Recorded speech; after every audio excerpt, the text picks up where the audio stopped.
Hi friends! Thanks for tuning in. If you like this video, please give it a like, comment below, and take a moment to subscribe to our channel. Welcome to US Highway 67 as it passes through Curtis, Arkansas. This stretch of the highway is a key route connecting small towns and larger cities across eastern Arkansas. US 67 has been an important corridor since the early 20th century, supporting transportation and local industries. As you drive through Curtis, you'll see farmland, forested areas, and a few residential homes along the route. The highway provides access to nearby towns like Pine Bluff to the south and Sheridan to the north. Curtis developed alongside this road, relying on it for travel and commerce. Traffic here is mostly local, with occasional trucks and travelers passing through.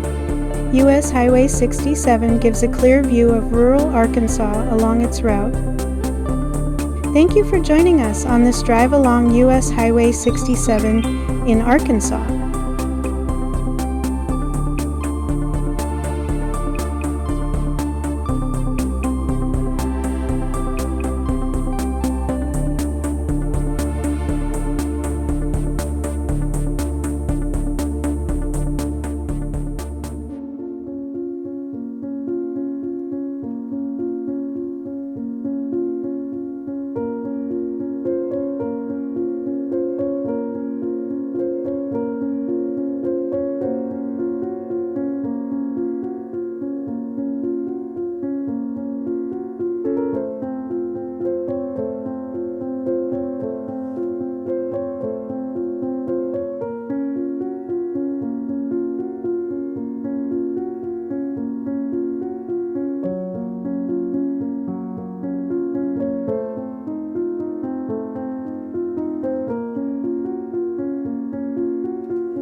Thank you very much.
Thanks for watching!